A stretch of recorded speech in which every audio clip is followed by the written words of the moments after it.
Yang kotak yang maksimal seperti ini, lebah, bisa menghasilkan 12 kilo. Tapi karena kita biar aman, kita paling ambil sekitar 6 kilo atau 7 kilo.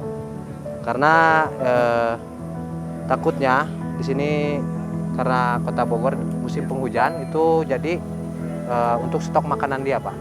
Jadi nggak diambil semua. Kita sebagai ya budidaya lebah jangan serakah juga. Kalau ini calon larva, Pak, telur. Oh, yang di bawah larva. Calon larva ya. Calon larva. Ya, telurnya nih, 4 telur. Nah, ini jelajah untuk cari madunya itu sekitar 2 kilo, Pak. Tapi maksimal yang terdekat, Pak. Kalau prosesnya dekat, otomatis umur pengambilannya juga dekat. Jadi hasilnya juga lebih banyak. Lebih banyak. Bira-birinya kan Iya. dekat ya. Iya. Pak, mau tanya, selama Bapak ini nggak pernah disengat, Pak? Oh, disengat, disengat. Dia juga Tetap kadang disengat. balas juga. Sangat Itu udah disengat. masuk semua di dalam manunya Bapak itu. Oh, enggak apa-apa. Ini hitung-hitung terapi. Kita produksi itu madu. Pak Nandar, madu itu bagi lebah gunanya untuk apa, Pak Nandar? Buang-buang, Pak, ya Allah. Katanya khasiatnya itu untuk obat, Pak. Bukan untuk lebahnya. Oh, untuk lebah. Ini karena apa? Ini kan di sini tuh ada bipolen namanya, Pak. Ya. Bipolen ini karena ini nanti menetas, 2 minggu itu menetas. Ini untuk makanan si Makan larva. anak-anaknya. Ya, Berarti nanti kalau madu setelah kita ambil, dia makan apa? kita itu dia makan madu tetap, Pak. Tapi kita secara manusiawi kita ngambilnya jangan serakah. Misalnya ada bingkai 6, kita ambil setengahnya. Itu untuk musim penghujan. Karena kalau musim penghujan itu dia nggak bisa Cari madu mencari kan makanan untuk anak-anaknya.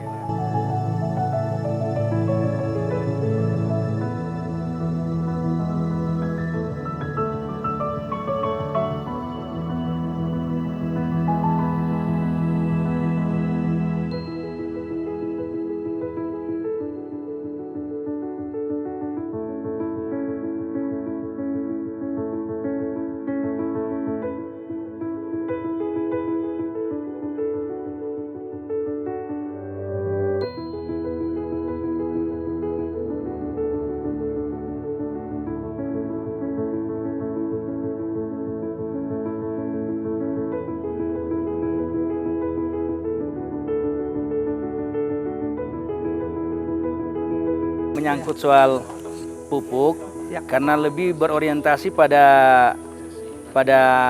organik, Ya. iya kan. Lantas kita bicara soal semacam untuk pertumbuhannya, Ya, betul. kemudian untuk digunakan sebagai kalau misalnya lengkeng ya, Ya. untuk Ya, pembuahannya, betul. kemudian pada pemberantasan hama. Ya. Gitu. Nah, kalau dibuat seperti segini ini, apa memang hanya satu produk ini yang bisa mengcover 3 tadi itu? Ya. Kalau pada dasarnya pembuatan ini itu diperuntukkan untuk pupuk dasar yang ini. Nah, Iya. pupuk dasar. Pupuk dasar itu hanya untuk waktu pengolahan tanah pertama. Nah, itu fungsinya banyak. Fungsinya itu hanya untuk menyiapkan hara yang ada di dalam tanah tentunya, dengan bantuan kita tambahkan kompos tadi. Nah, itu supaya kecukupan itu. Nah, tapi di sini ada, karena memang Bapak nggak nanya juga, di sini sudah kita berlakukan sekalian tadi itu include untuk nanti itu umbinya, terus untuk daunnya, terus untuk batangnya, terus nanti untuk pucuknya dan untuk buahnya, tentunya buah sayur ya. Nah, itu kita include-kan di sini.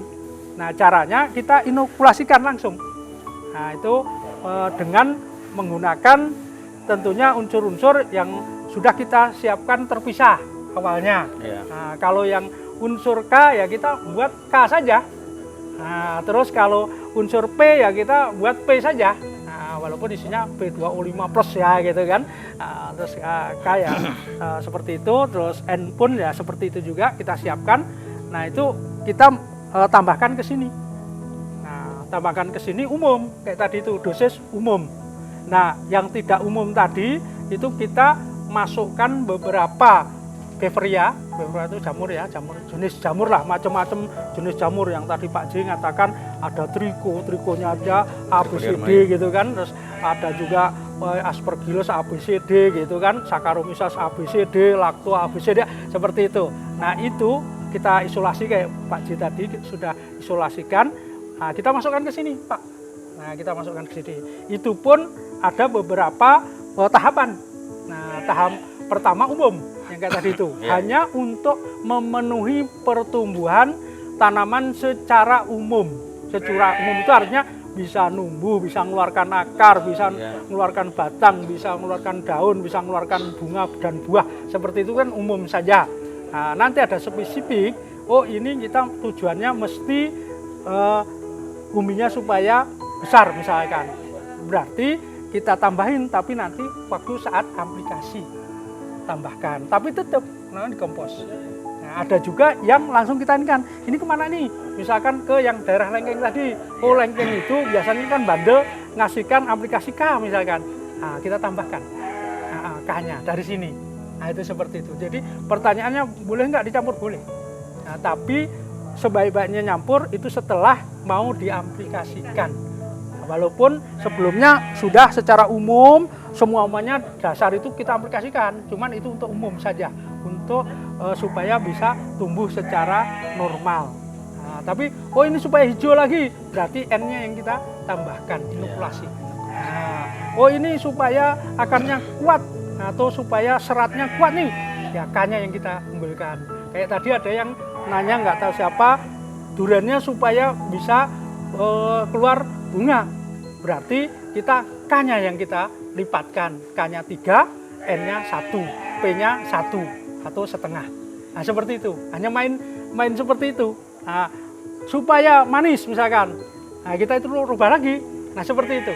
Jadi memang kalau belajar dasar ya hanya cukup kayak gini. Tapi kalau misalkan nanti mau detailnya ya silahkan bisa. Itu nanti ada di kita lab itu kita bisa uraikan secara ilmiah lah gitu. Itu seperti itu.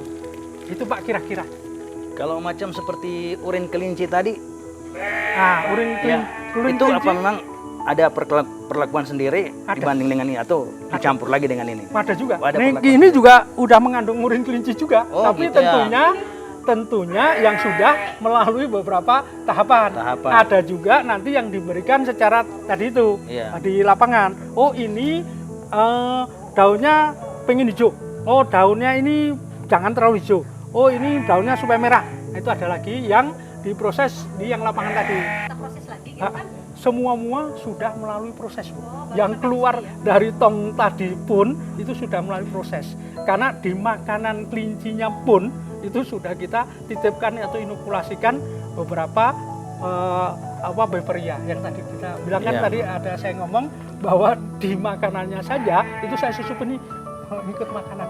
Nah gitu loh. Nanti di pas dia itu buang airnya itu, nah itu juga kita tanganin termasuk minumannya itu kita kasih. Maka dia keluarnya seperti itu. Kalau ibu bapak-bapak di tempat lain, nah itu apalagi Pak Chandra itu kan keliling kemana-mana itu seluruh Indonesia bahkan luar negeri. Ada nggak tempat yang pemrosesan pembuatan kompos atau area kandang baunya aromanya seperti ini? Tuh. Nah, ini salah satunya cara kerja mikroba. Nah, mikrobanya anu gitu. Panjang itu kalau terangin 2 hari 2 malam nggak selesai itu membicarain mikroba itu gitu. Nah, itu seperti itu kira-kira gitu.